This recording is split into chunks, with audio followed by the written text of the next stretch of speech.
Cut करके बना आई खिला देगा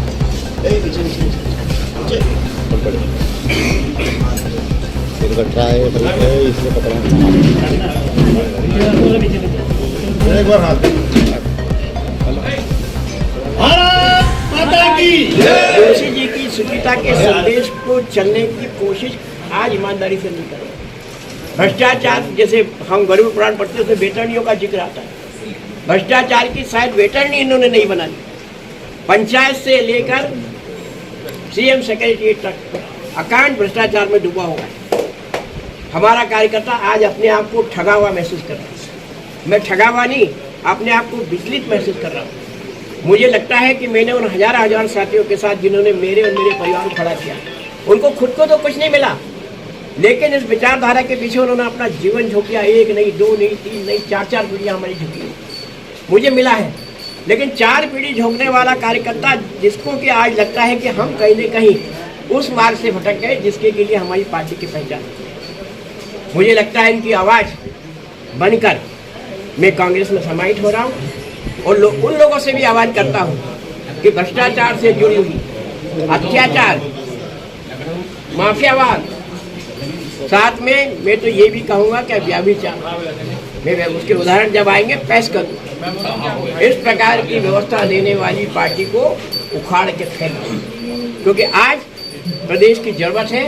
हम माननीय कमलनाथ जी के नेतृत्व में, दिग्विजय सिंह जी के नेतृत्व में, अरुण यादव जी के नेतृत्व में, राहुल भैया के नेतृत्व में, सुरेश पचौरी जी के नेतृत्व में हम मध्य प्रदेश में एक ऐसी सरकार बनाई जिसका अपना विजन है। कमलनाथ जी के बारे में कहा जाता पूंजीपति। अरे उन्होंने क्या गुनाह किया कि किसी पूंजीपति परिवार में पैदा हो? अगर पूंजीपति परिवार में पैदा हो तो पूंजी बढ़ाने की उनकी जिम्मेदारी है, जिम्मेदारी उनकी लड़की की जिम्मेदारी। मेरे पिताजी ने मुझे विरासत में कुछ नहीं दिया। ये 3 कमरे का मकान उन्होंने विरासत में दिया था। जो जमीन उनके पास 20 बीघा पैतृक थी, 20 बीघा जमीन को 2 भाइयों में 10-10 बीघा में बांट दिया। इसके अलावा ना गाड़ी दिया, ना घोड़ा दिया, ना बैंक बैलेंस दिया। आज उस पिताजी की विरासत को मैं ये कह सकता हूँ कि मेरे पास ईमानदारी के सिवा कुछ नहीं है। आज उस ईमानदारी को लेकर मैं कांग्रेस में जा रहा हूँ और कांग्रेस के नेतृत्व से आह्वान करूँगा कि मेरी पिताजी की विरासत, ईमानदारी को सहेजने का प्रयास, जिस प्रकार से कमलनाथ जी ने मुख्यमंत्री के रूप में उनको मान सम्मान देते हुए उनका स्मारक की भूमि 3 मिनट आवंटित की थी, ऐसे जनता के लिए काम करे। नहीं तो आज जनता की स्थिति बहुत भयावह है। कोई सी भी योजना का ये भी कहूँगा, सार्वजनिक रूप से स्वीकार करूँगा। फिर नंद कुमार सिंह चौहान मेरे पिताजी के सही मायने में उत्तराधिकारी थे। उन्होंने मेरे पिताजी को अंगीकार करके राजनीति की। उन नंद कुमार सिंह जी चौहान का मकान तोड़कर एक नया मकान 6 महीने के अंदर करोड़ों रुपए की लागत से खड़ा किया। अरे शिवराज जी, आप जोशी जी का स्मारक 2.5 करोड़ का नहीं खड़ा कर पाए, लेकिन अपनी सुख सुविधा, अपने ऐशो आराम के लिए, अपने परिवार के ऐशो आराम के लिए आप मकान बना रहे हो, आप नए काम कर रहे हो। अरे आप जोशी जी को तिरस्कृत मत करो और जो व्यक्ति तिरस्कृत करेगा उसके खिलाफ आवाज। दीपक जी, रघुनंदन शर्मा जी अब तक आपको मनाते आ रहे थे, पर आज एक ट्वीट उन्होंने किया है कि अब भाजपा, दीपक जी के जाने के बाद भाजपा पार्टी की स्थिति द्रौपदी समान होगी। रघुनंदन जी मेरे हमेशा आदर्श रहे, बड़े रहे। पिछली बार उन्होंने मुझे सौगंध डाली थी, कैलाश जी आए थे और रघुनंदन जी ने मेरी सौगंध डाली थी। मैं इस कारण से उसमें रुक गया। आज अभी भी मेरे साथ सब लोग आए और मैं तो ये कहूँगा कि इतने लालीपाप मुझे दिखाया कि लालीपाप मैंने खाई तो नहीं, लेकिन लालीपाप देख के मेरे शुगर का लेवल बढ़ गया। और मुझे लगता है कि अब शुगर लेवल को घटाने के लिए हम एक शिष्टाचार वाली पार्टी, जिसने अपने शिष्टाचार को माननीय कमलनाथ जी के नेतृत्व में निभाया, उसमें मैं जाऊँ। कल ओंकारेश्वर में मुख्यमंत्री ने बोला दीपक मेरे छोटे भाई है और राजनीति में ऐसा होता रहता है। देखिए, अगर शिवराज जी छोटा भाई मान रहे तो माने, लेकिन मैं उनको बड़ा भाई कदापि नहीं होना चाहिए। वो तो दर दर भटक रहा, ना उसकी सुनवाई हो रही, ना किसी प्रकार की बात हो रही। चाहे राजस्व विभाग हो, चाहे योजनाओं से जुड़े हुए लाभार्थियों को लाभ देने की योजना, बिना पैसे लिए दिए कुछ काम नहीं होगा। मैं ये कहता हूँ, शायद भाजपा ने गांधी को गांधी के नोटों के रूप में अपनाने का प्रयास किया, गांधी के सिद्धांतों को अपनाने का प्रयास नहीं किया। ऐसी भाजपा को आज मैं छोड़ रहा हूँ। मेरी बड़ी बहन ने आज मुझे आशीर्वाद दिया है और कहा है कि इस लड़ाई में हम साथ हैं। हमारा समाज जिससे मैं आता हूँ, उस समाज के भी कुछ समाजजन आए हैं, उनका भी कहना है कि इस लड़ाई में हम आपके साथ हैं। देवास के बहुत से प्रतिष्ठित लोग, मेरी पार्टी से जुड़े हुए लोग, बहुत ने कहा कि हमारी भूमिका भीष्म और द्रोण की हो सकती है, लेकिन आशीर्वाद आपके साथ रहेगा। आप इस आशीर्वाद को लेकर अपने नए काम को मुकाम अंजाम दे।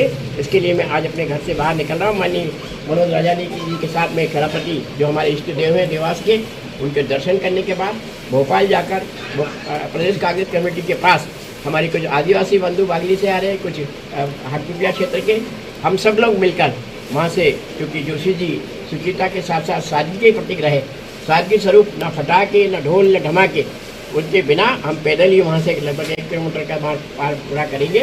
और माननीय प्रधानमंत्री शिवराज अपने कमलनाथ जी के हाथों सदस्यता करेंगे। आप चुनाव के ठीक पहले जो है पार्टी के वरिष्ठ नेता, चाहे वो सत्तन जी हो, शेखावत जी हो, पार्टी के खिलाफ आप मुखर खेल के मैं मानता आया हूँ, अटल जी को अपना भगवान मानता हूँ, मानता रहूँगा। उन्होंने कहा था कि हार में क्या जीत में, हार जीत से मेरे में फर्क नहीं पड़ता। मेरे पिता ने मुझे सिखाया है कि अगर हमारे पास कुछ नहीं हो तो हम जमीन को बिछोना कर ले और धरती को आकाश कर, और उसी परंपरा के साथ मैं जीता रहा हूँ। भैया व्यवस्था देखने में आई, जिस प्रकार की भ्रष्टाचार की पराकाष्ठा हो रही, ऐश्वर्य और सुख के साधन जुटाए जा रहे, भ्रष्टाचार के माध्यम से मुझे लगता है कि पार्टी अपनी लाइन से बहुत बुरी तरह भटकी हुई। ऐसे दृष्टिकोण में मैं लगातार आगाह करता रहा जिम्मेदारों को, लेकिन जिम्मेदार कान में मेरे ख्याल से कोई ऐसी व्यवस्था लेकर चले थे कि उनको सुनाई नहीं दे रहा। और मुझे लगता है कि नकार खाने में तूती की आवाज़ किसी सुनाई देगी। लेकिन मैं भी, जब मेरे कुछ साथियों ने बताया कि क्यों ना हम उस राह पे चल पड़े जिस राह जोशी जी की सुचिता के संदेश को चलने की कोशिश आज ईमानदारी से नहीं करें। भ्रष्टाचार, जैसे हम गरुड़ पुराण पढ़ते हैं, वेतरनियों का जिक्र आता है, भ्रष्टाचार की शायद वेटरनी इन्होंने नहीं बना दी। पंचायत से लेकर सीएम सेक्रेटरीट तक अकांड भ्रष्टाचार में डूबा हुआ है। हमारा कार्यकर्ता आज अपने आप को ठगा हुआ महसूस कर रहा है। मैं ठगा हुआ नहीं, अपने आप को विचलित महसूस कर रहा हूँ। मुझे लगता है कि मैंने उन हजार साथियों के साथ जिन्होंने मेरे और मेरे परिवार को खड़ा किया, उनको खुद को तो कुछ नहीं मिला, लेकिन इस विचारधारा के पीछे उन्होंने अपना जीवन झोंक दिया। 1 नहीं, 2 नहीं, 3 नहीं, 4 पीढ़ियाँ हमारी झोंकी मुझे मिला है।